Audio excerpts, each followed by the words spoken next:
स्वागत है दोस्तों आप सभी का आज की इस नई वीडियो में। आज हम बात करेंगे क्लास 12th की पॉलिटिकल साइंस की फर्स्ट बुक का चैप्टर 5।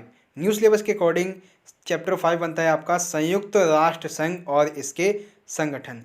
तो इस चैप्टर से संबंधित हम most important MCQ question answer करेंगे विद न्यू सिलेबस के टॉपिक के साथ में।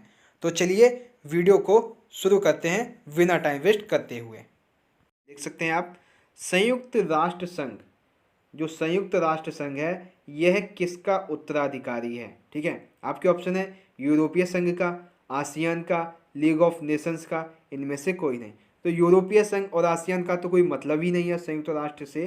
ठीक है, बचा हमारा ऑप्शन 3 लीग ऑफ नेशंस। तो संयुक्त राष्ट्र संघ जो है वो लीग ऑफ नेशंस का उत्तराधिकारी माना जाता है। ठीक है, अगला प्रश्न देखिए, संयुक्त राष्ट्र संघ की स्थापना कब हुई। जो संयुक्त राष्ट्र संघ है यूएनओ है, इसकी स्थापना कब हुई। 24 अक्टूबर 1945 को, 25 जनवरी 1950 को, 10 दिसंबर 1990 को और 20 मार्च 1999 को। तो इन सभी ऑप्शन में से जो ऑप्शन फर्स्ट है आपका, संयुक्त राष्ट्र संघ की स्थापना 24 अक्टूबर 1945 को हुई थी। ठीक है, ऑप्शन सेकंड आपका सही है।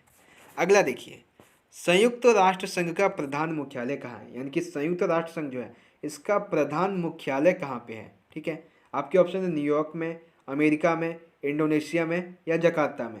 तो संयुक्त राष्ट्र संघ का जो प्रधान मुख्यालय है वो न्यूयॉर्क में स्थित है, यानी कि ऑप्शन फर्स्ट है संयुक्त राष्ट्र संघ का प्रधान मुख्यालय न्यूयॉर्क में स्थित है। ठीक है, आई होप आप समझ गए होंगे। अगला प्रश्न देखिए, यूएनओ के वर्तमान महासचिव कौन है। ये बहुत बार दोस्तों पूछ लिया जाता है क्योंकि ये करंट अफेयर से जुड़ा हुआ है कि यूएनओ के वर्तमान में महासचिव कौन से हैं। पहला आपका ऑप्शन है वान की मून, तीसरा है डेग हेमरशोल्ड, ठीक है, तीसरा है कोफी अन्ना, फोर्थ है एंटोनियो गुटेरस।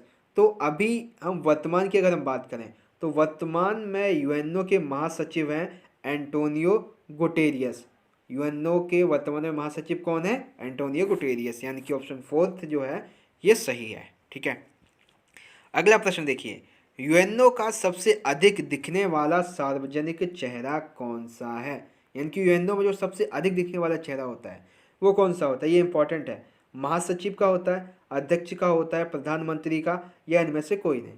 तो यूएनओ में अध्यक्ष तो होता है लेकिन यूएनओ में प्रधानमंत्री तो होता ही नहीं है, यानी कि ऑप्शन थर्ड तो आपका गलत ही है। अध्यक्ष अध्यक्ष तो एक ही जगह दिखेगा। ठीक है, हर एक का अलग अलग होता है, लेकिन यूएनओ में जो सबसे अधिक दिखने वाला चेहरा जो होता है वो होता है महासचिव का। किसका होता है, महासचिव का होता है। ठीक है, आई होप क्वेश्चन 5 आपको क्लियर हुआ होगा। अगला देखिए, संयुक्त राष्ट्र संघ की संसद किसे कहा गया है। संयुक्त राष्ट्र जो है इसकी संसद किसे कहा जाता है, महासभा को, सुरक्षा परिषद को, सचिवालय को या अंतर्राष्ट्रीय न्यायालय को। तो संयुक्त राष्ट्र संघ जो है इसकी संसद कहा जाता है महासभा को। ठीक है, किसे कहा जाता है, महासभा को, क्योंकि यहाँ पर वैश्विक स्तर पर वाद विवाद किए जाते हैं और सभी को एक मत देने का अधिकार भी होता है इसमें। ठीक है, तो संयुक्त राष्ट्र संघ की संसद जो है किसे कहा जाता है, महासभा को कहा जाता है। अगला प्रश्न देखिए, भारत यूएनओ का सदस्य कब बना। जो भारत है वो यूएनओ का सदस्य कब बना। आपके ऑप्शन है 30 अक्टूबर 1945 को, 24 अक्टूबर 1945 को, 26 जून 1945 को, 12 दिसंबर 1945 को। तो ऑप्शन जो सेकंड है 24 अक्टूबर 1945, ये तो यूएनओ की स्थापना की डेट है। ठीक है, ऑप्शन जो फर्स्ट है 30 अक्टूबर 1945, जो भारत है यह यूएनओ का सदस्य बना था 30 अक्टूबर 1945 को, यानी कि ऑप्शन फर्स्ट जो है वो सही है। ठीक है, अगला प्रश्न देखिए, भारत को सुरक्षा परिषद की स्थायी सदस्यता प्राप्त नहीं हो पाती है, ऐसा किन कारणों की वजह से होता है। ठीक है, पहला वीटो पावर धारक देशों की वजह से, अन्य दावेदार हैं इसकी वजह से, भारत के पड़ोसी देशों के साथ संबंध अच्छे नहीं है इसकी वजह से, भारत ने परमाणु परीक्षण कर लिया इसकी वजह से, या उपरोक्त सभी। तो भारत जो है इसे स्थायी सदस्यता प्राप्त नहीं कर पाने के ये सारे के सारे उपरोक्त सभी जो ऑप्शन है वो सही होगा, सारे के सारे कारण माने जाते हैं। ठीक है, यानी कि ऑप्शन फिफ्थ है उपरोक्त सभी, ये सही है। ठीक है, अगला प्रश्न देखिए, अगला है संयुक्त राष्ट्र संघ की सदस्यता प्राप्त करने के लिए मानदंड में कौन सा कथन सही है। यानी कि संयुक्त राष्ट्र संघ की जो सदस्यता है उसको प्राप्त करने के लिए कौन कौन से मानदंड सुझाए गए, उनमें से कौन सा सही है इनमें। पहला है बड़ी आर्थिक ताकत होना चाहिए, ये तो सही है। दूसरा है बड़ी सैन्य ताकत होना चाहिए, ये भी सही है। अगला है विश्व स्तर पर आबादी के लिहाज में एक बड़ा राष्ट्र होना चाहिए, ये भी सही है। फोर्थ है ऐसा देश जो लोकतंत्र और मानवाधिकारों का सम्मान करता हो, ये भी सही है। यानी कि ऑप्शन फिफ्थ उपरोक्त सभी, ये सारे के सारे आंसर सही हैं। तो संयुक्त राष्ट्र संघ की सदस्यता प्राप्त कराने के लिए मानदंड में सभी के कथन, मतलब सारे के सारे कथन सही हैं, यानी कि ऑप्शन फिफ्थ उपरोक्त सभी ये सही है। ठीक है, आई होप क्वेश्चन 9 आपको क्लियर हुआ होगा। अब देखिए अगला प्रश्न, सुरक्षा परिषद में सदस्यों की जो संख्या है वो कितनी है। सॉरी, ये वो प्रश्न नहीं है, वो प्रश्न भी आएगा। देखिए प्रश्न क्या है, सुरक्षा परिषद में सदस्यों की सदस्यता, मतलब सुरक्षा परिषद के स्थायी सदस्यों की सदस्यता प्राप्त करने की होड़ में कौन कौन से देश शामिल हैं। जापान, भारत, जर्मनी, उपरोक्त सभी। जापान भी शामिल है, भारत भी शामिल है, जर्मनी भी शामिल है, यानी कि ऑप्शन फोर्थ जो है उपरोक्त सभी ये सही है। ठीक है, अब देखिए अगला प्रश्न, क्या संयुक्त राष्ट्र संघ, जो संयुक्त राष्ट्र संघ है, क्या इसका अभी भी अस्तित्व में बने रहना सही है, इसके संबंध में कौन सा कथन सही है। वाद विवाद का ये वैश्विक मंच है, इसलिए इसका बना रहना आवश्यक है। साम्राज्यवाद की समाप्ति के लिए इसका होना आवश्यक है। विश्व में शांति स्थापना यानी कि आतंकवाद के खिलाफ कठोर नीति बनाने के लिए इसकी आवश्यकता है। पर्यावरण संरक्षण के लिए इसकी आवश्यकता है। और लास्ट है उपरोक्त सभी, यानी कि इन सभी जो ऊपर 4 ऑप्शन दिए गए हैं, इन ऑप्शन के संबंध में संयुक्त राष्ट्र संघ का अस्तित्व में होना अभी भी आवश्यक है। ठीक है, आई होप समझ गए होंगे। क्वेश्चन नंबर 11, 12वां क्वेश्चन देखिए, अंतर्राष्ट्रीय न्यायालय जो है, अंतर्राष्ट्रीय न्यायालय जो है इसका मुख्यालय कहाँ पे है। हेग नीदरलैंड में, जकार्ता इंडोनेशिया में, न्यूयॉर्क में, या फिर कहीं नहीं। तो इसका दोस्तों जो सही आंसर है वो है हेग नीदरलैंड। अंतर्राष्ट्रीय न्यायालय का मुख्यालय कहाँ पे है, हेग नीदरलैंड में। ठीक है, तीसरा 13वां प्रश्न देखिए, सुरक्षा परिषद में सदस्यों की संख्या कितनी है। देखिए यहाँ पे क्या पूछा गया है, सुरक्षा परिषद में सदस्यों की संख्या 5, 10, 15, 20।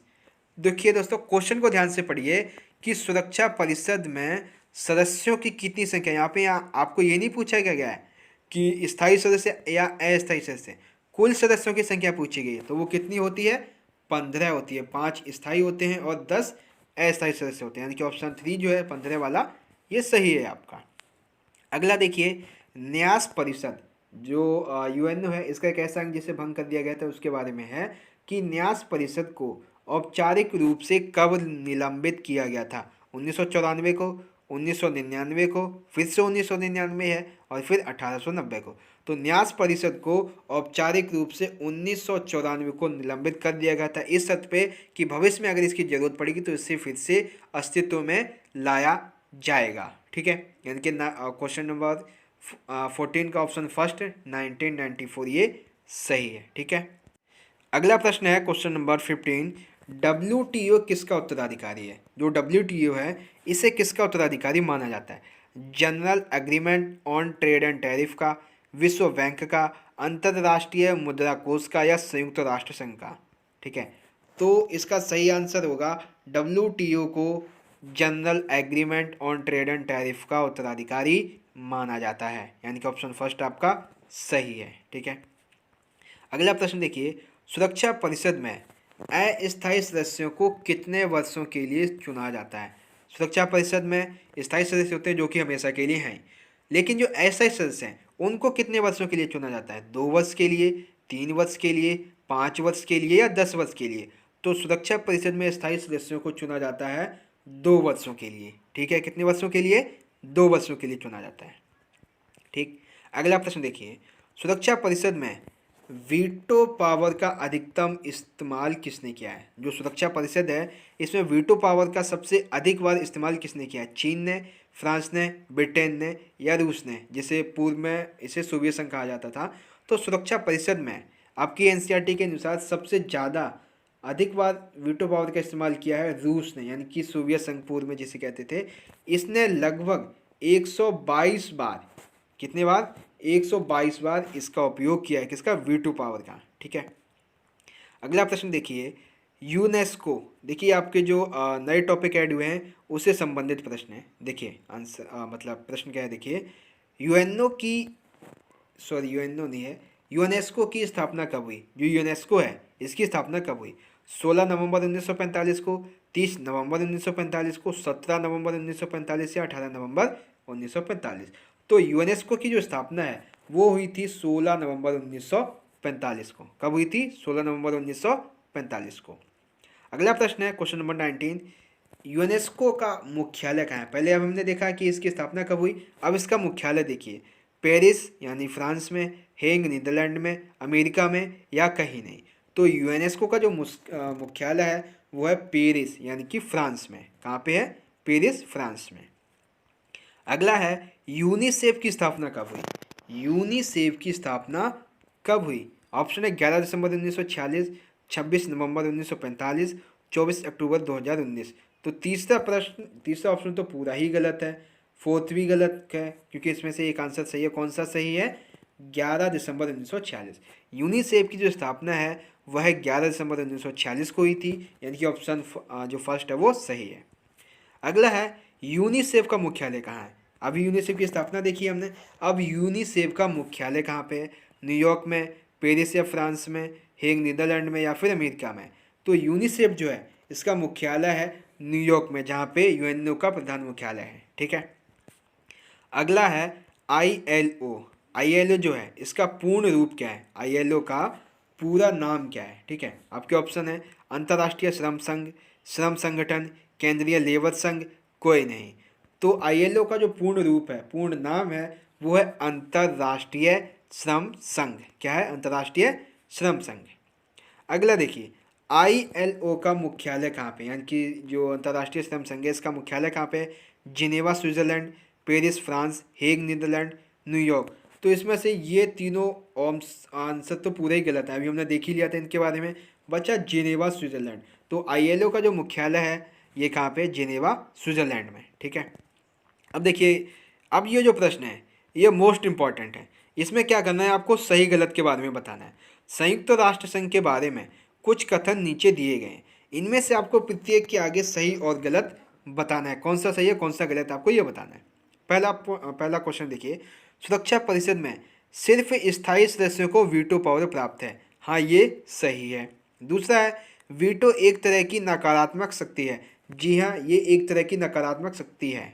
ठीक है, क्योंकि अगर कोई कानून मतलब कुछ वहाँ पे वाद विवाद चल रहा है, कोई निर्णय लिया जा रहा है, तो इसका उपयोग करके हम उसे ख़त्म कर सकते हैं, इसलिए इसे नकारात्मक शक्ति कहा गया है।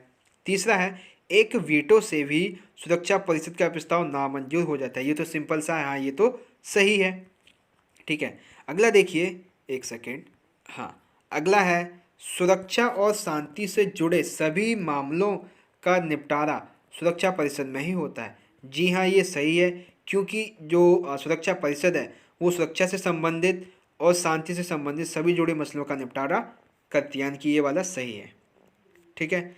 अगला देखिए, सुरक्षा के किसी मसले पर पांचों सदस्य स्थायी देशों का सहमत होना उसके बाद में लिए गए फैसले के क्रियान्वयन के लिए जरूरी है। हाँ, ये सही है, कोई निर्णय लिया जा रहा है तो पांचों सदस्यों का सहमत होना जरूरी है, अगर उसका क्रियान्वयन हमें करना है, उसे लागू करना है। ठीक है, यानी ये सही है। ठीक है। अब देखिए क्वेश्चन नंबर 6 है, संयुक्त राष्ट्र संघ की महासभा के सभी सदस्य संयुक्त राष्ट्र संघ के बाकी प्रमुख अंगों और विशेष एजेंसियों को स्वतः ही सदस्य हो जाते हैं। ये जो है वो गलत है। सातवां देखिए, सुरक्षा परिषद के फैसले को असंतुष्ट होने पर महासचिव वीटो का प्रयोग कर सकता है। देखिए क्या कहा गया है, महासचिव वीटो का प्रयोग कर सकता है। तो यहाँ तो ये पूरा का पूरा यहाँ पे पूरा ही गलत ही हो गया, क्योंकि महासचिव के पास तो वीटो होता ही नहीं है। सुरक्षा परिषद के 5 स्थायी सदस्यों के पास वीटो है। ठीक है। इस तरह से ये जो 7 इंपॉर्टेंट प्रश्न थे ये यहाँ पे हमारे कंप्लीट होते हैं, और इसी तरह से आज की हमारी ये वीडियो यहाँ पे ख़त्म होती है। और मैं आशा करता हूँ दोस्तों कि आज की ये वीडियो आपको बेहद बहुत अच्छे से पसंद में आई होगी, और आपको जितने भी इंपॉर्टेंट क्वेश्चन आंसर से इस वीडियो से MCQs वो आपको समझ में आए होंगे इस चैप्टर के। तो चलिए दोस्तों, हम मिलेंगे अगली वीडियो में इसी चैप्टर के सबसे महत्वपूर्ण इंपॉर्टेंट क्वेश्चन आंसर की वीडियो के साथ। तब तक के लिए आप पढ़ते रहिए, अपना ख्याल रखिए।